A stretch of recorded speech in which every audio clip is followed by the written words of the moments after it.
Assalamualaikum warahmatullahi wabarakatuh. Shalom, Om Swastiastu, Namo Buddhaya, serta salam kebajikan bagi kita semua. Selamat pagi Bapak dan Ibu Guru SMPN 2 Melati yang saya hormati, serta halo adik-adik SMPN 2 Melati. Sebelumnya saya ingin menyampaikan terima kasih yang sebesar-besarnya atas kesempatan yang diberikan oleh pihak kurikulum serta Bu Dewi pada saya untuk bisa menunaikan program kerja dari kuliah kerja nyata yang sedang saya tempuh di semester 5 ini. Jadi adik-adik, program kerja sosialisasi mengenai COVID-19 dan vaksinasi atau imunisasi ini termasuk ke dalam bidang garap kesehatan serta pendidikan. Namun, tak kenal maka tak sayang. Sebelum melangkah terlalu jauh, izinkan saya memperkenalkan diri terlebih dahulu. Saya, Anissa Regita Cahyani, mahasiswa semester 5 Fakultas Hukum Universitas Erlangga. Seperti yang telah saya sampaikan sebelumnya, hari ini saya hendak memberikan informasi singkat mengenai COVID-19 dan vaksinasi atau imunisasi. Dalam kesempatan ini, saya juga meminta kepada adik-adik serta Bapak Ibu Guru untuk menjadi agen dalam menyukseskan program vaksinasi yang dilakukan oleh pemerintah. Seperti yang kita ketahui bersama ya, bahwasanya telah banyak beredar rumor yang tidak benar mengenai proses vaksin, efek samping, halal tidaknya vaksin, hingga efektivitas vaksin. Sedangkan vaksin ini adalah salah satu upaya yang paling tepat untuk menghadapi pandemi COVID-19 ini. Namun tunggu, akan ada sesi penjelasan sendiri mengenai vaksinasi. Kemudian saya juga berharap kita semua dapat terus mentaati protokol kesehatan sesuai anjuran dari pemerintah, serta saling mengingatkan lingkungan sekitar demi terciptanya lingkungan aman dan sehat, pun menekan angka persebaran COVID-19. Maka dari itu, adik-adik, kita mulai penjelasan pertama ya, yaitu mengenai COVID-19. Oke adik-adik, ini ya, kita masuk ke materi pertama, yaitu tentang apa sih COVID-19 itu. Tak kenal maka tak sayang, sudah dibahas ya di awal tadi. Saya sudah memperkenalkan diri. Lalu langsung saja kita mulai materinya. Nah, di sini adik-adik, saya akan menyampaikan mengenai pengenalan COVID-19 ya. Yang terdiri dari apa sih COVID-19 itu, kemudian seberapa bahaya sih COVID-19, perlukah kita takut, lalu bagaimana kita harus menyikapi pandemi COVID-19 ini. Oke, sebelumnya saya ingin memberikan informasi dari mana saya mendapatkan materi untuk COVID-19 ini. Jadi saya ada 3 sumber materi. Yang pertama ini peraturan perundang-undangan yang terdiri dari Keputusan Menteri Kesehatan Republik Indonesia tentang pedoman pencegahan dan pengendalian coronavirus disease 2019 atau COVID-19. Lalu kemudian ada peraturan daerah dan peraturan kepala daerah baik dari Jawa Timur maupun di luar Jawa Timur. Untuk sumber materi yang kedua yaitu jurnal hukum. Karena secara tidak langsung COVID-19 ini juga mempengaruhi sektor hukum, terutama dalam pembuatan kebijakan publik. Lalu ada jurnal kesehatan tentunya, artikel serta koran, dan sumber yang terakhir adalah media elektronik berupa berita televisi, informasi di portal berita online, YouTube, dan yang terakhir adalah radio. Kemudian, apa itu COVID-19? Singkatnya, COVID-19 ini adalah penyakit menular yang disebabkan oleh salah satu jenis SARS ya. Jadi COVID-19 ini jenis baru dari virus corona atau jenis baru dari virus SARS. Nah, di sini ada beberapa fakta penting nih teman-teman dari COVID-19, dan fakta penting ini akan menggambarkan secara garis besar COVID-19 itu apa. Yang pertama, tanda dan gejala umum infeksi COVID-19 antara lain adalah gejala gangguan pernafasan akut seperti demam, batuk, dan sesak napas. Pada kasus COVID-19 yang berat, itu dapat menyebabkan pneumonia atau paru-paru basah. Kemudian ada sindrom pernafasan akut, gagal ginjal, dan bahkan kematian. Dari berita yang telah ada, dapat diketahui juga ada beberapa gejala baru ini yang berkaitan dengan COVID-19. Jadi, pasien COVID-19 ini menampakkan gejala-gejala seperti melemahnya kemampuan indera penciuman dan indera rasa. Kemudian yang paling baru yang sedang dikaji pula itu adalah perubahan terhadap bentuk lidah, bentuk serta warna lidah, begitu. Jadi banyak sekali ya gejala yang menyertai COVID-19 ini.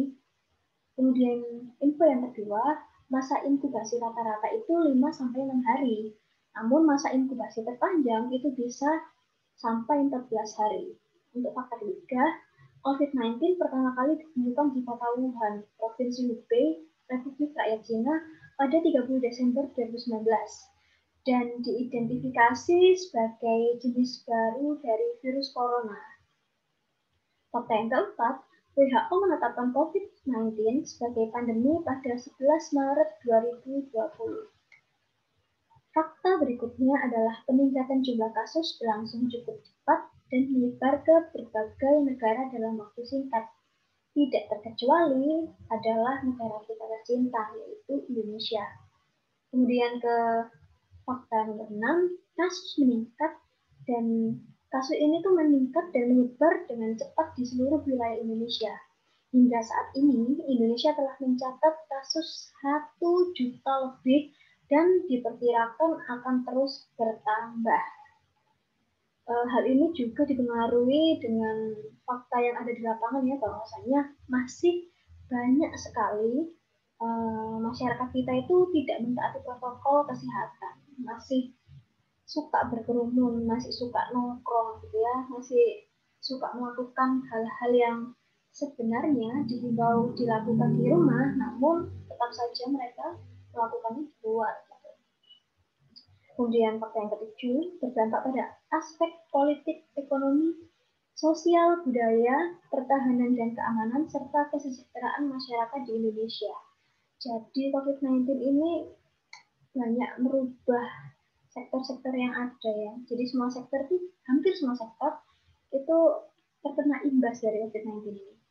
Kemudian yang ke-8, Indonesia mengambil kebijakan untuk melaksanakan pembatasan sosial berskala besar atau PSBB yang dilakukan pada awal-awal saat saat kasus corona diidentifikasi oleh pemerintah.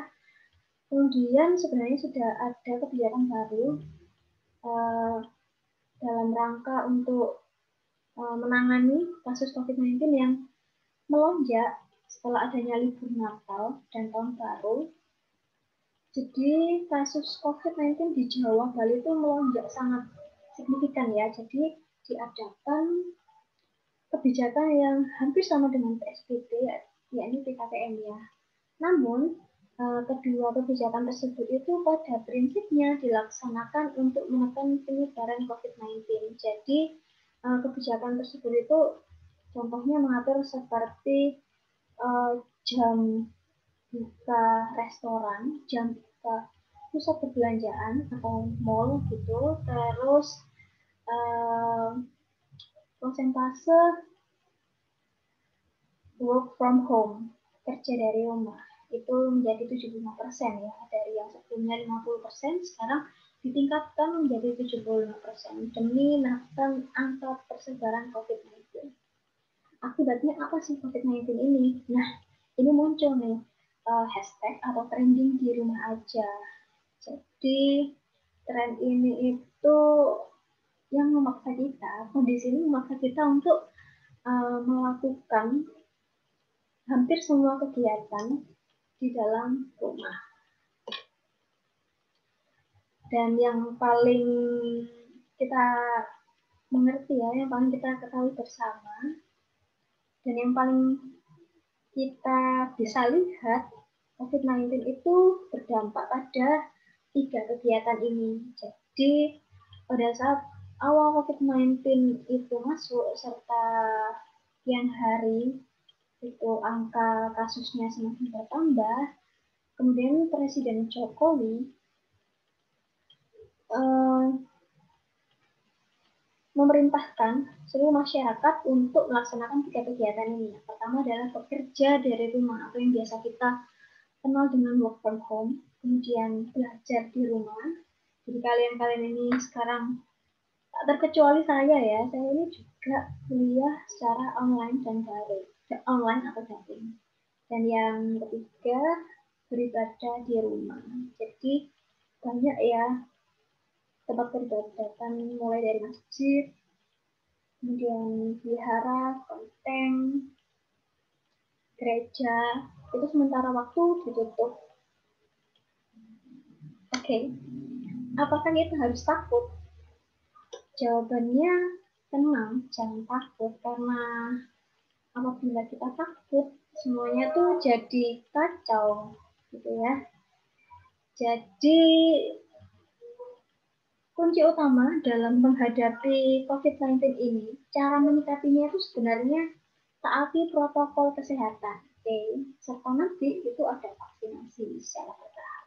Namun yang di sini saya akan menjelaskan protokol kesehatan yang harus kalian taati ya, harus senantiasa kalian taati demi menekan angka persebaran COVID-19. Yang pertama yaitu memakai masker. Ingat ya, memakai masker itu masker yang sesuai standar. Jangan yang kemarin itu sempat ramai, yaitu masker scuba. Jangan memakai masker scuba. Jadi memakai masker yang memang sudah standar. Pemerintah menetapkan minimal ada 3 layer atau 3 lapisan. Kemudian mencuci tangan. Mencuci tangan pun ini bukan asal mencuci tangan, tapi harus menggunakan sabun dan harus mencuci tangan dengan air yang mengalir gitu ya. Jangan mencuci tangan di air yang seperti di wadah gitu ya, karena itu tidak bisa ganti. Jadi harus di air yang mengalir. Mencuci sabun pun itu dihimbau minimal 20 detik supaya kuman-kuman atau virus yang ada di tangan itu bisa mati.